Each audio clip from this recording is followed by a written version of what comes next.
we were first introduced to the beloved television series called The Waltons in September of 1972. It was the story about a Virginia family growing up in the Great Depression and World War II, and it was based on a novel written by Earl Hamner Jr. The show presented itself as a really clean-cut, wholesome, relatable series that was free of secrets and scandals. But behind the scenes, even this beloved family show and cast had its hardships. Some of those were from their own making, and others were just consequences of circumstance. It came at a time when America needed some truly wholesome television content.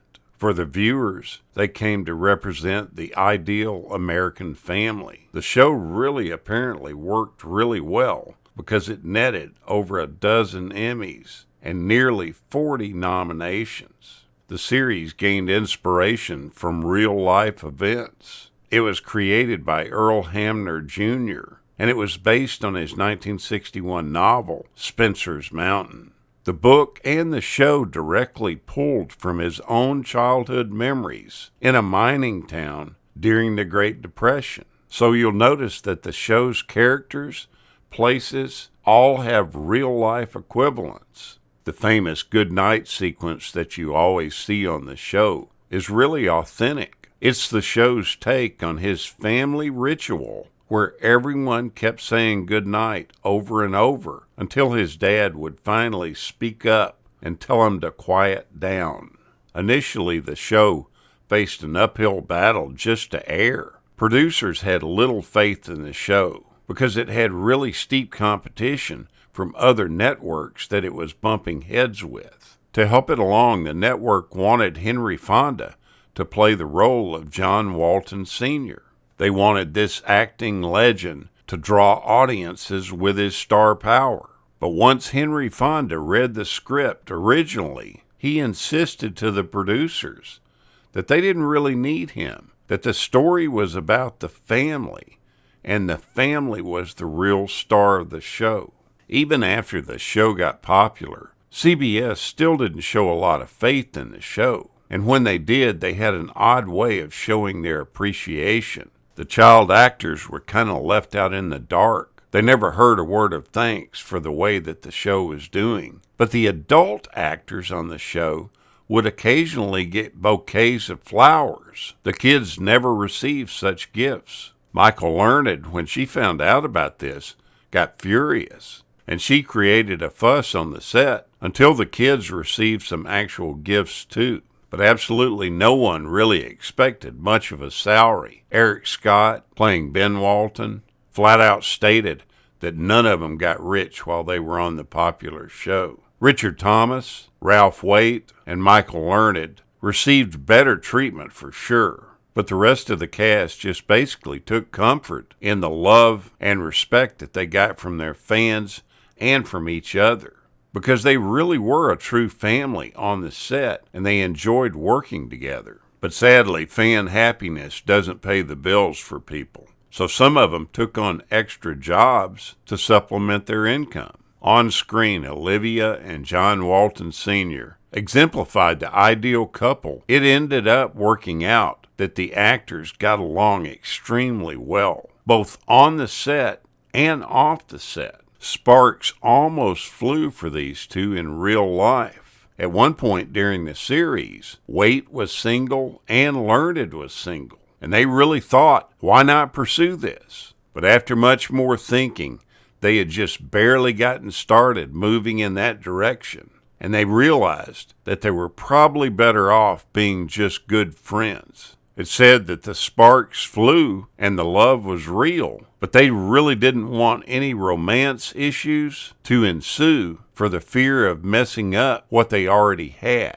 Their relationship came across really well on the screen, and this is because they had such a good relationship off the screen. Sometimes the show is really forced to tackle some truly difficult situations. And sadly for the Waltons, this meant addressing both grandparents having failing health to deal with. Ellen Corby, who played Grandma Walton, actually suffered a stroke on the set. And Will Greer ended up finding her after she had had this stroke on the set.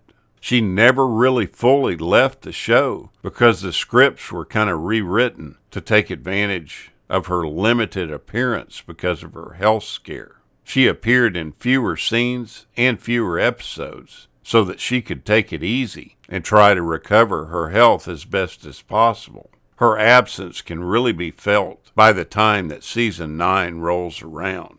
Will Greer, who played her husband, died in 1978 after filming season 6. They thought about replacing him, but then they realized that it was probably best to write his death into the show. Now, the Walton house was actually located in the northern section of the jungle area of Warner Brothers Studios in Burbank. Walton's Mountain, which can be seen from the house's front porch, was actually a slope of the Hollywood Hills directly south of the Warner Brothers Studios. The interior shots of the house were filmed on stage 26 there. When the show premiered on CBS at the beginning of the 1972-73 season, most people thought that it just didn't have a chance because it was airing against two longtime ratings powerhouses, one being Flip on NBC, and that had been the number 2 show in America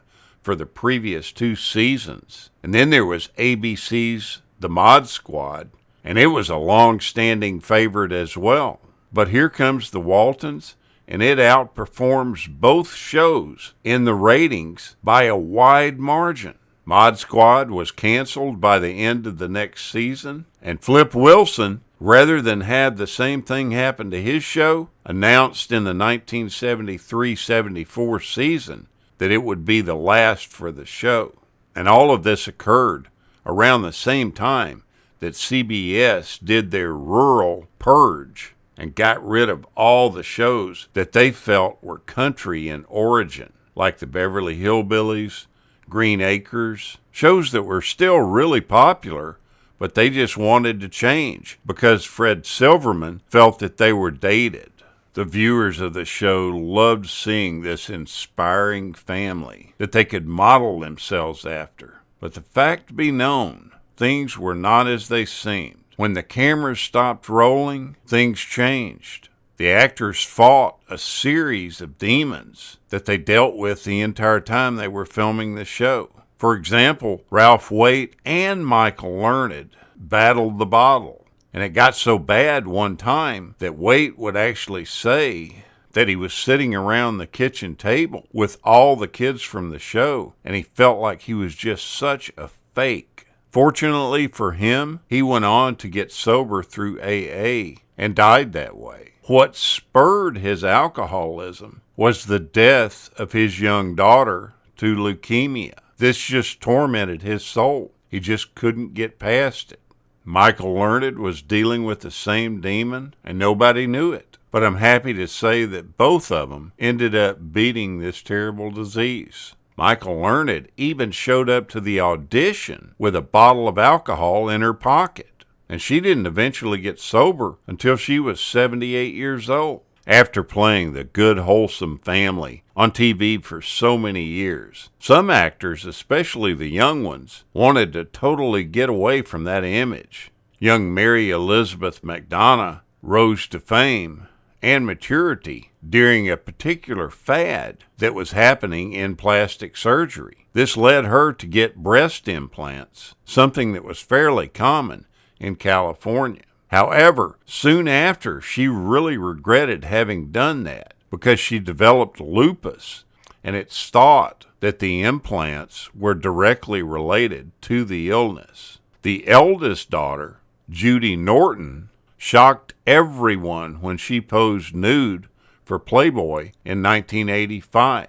By doing this, she hoped that she could shake off the image that she was only a prim and proper, wholesome character for future jobs. But this didn't work at all. She was still cast in roles as a goody-goody. And the problem was that people would constantly bring up the fact that she had posed in Playboy during that year.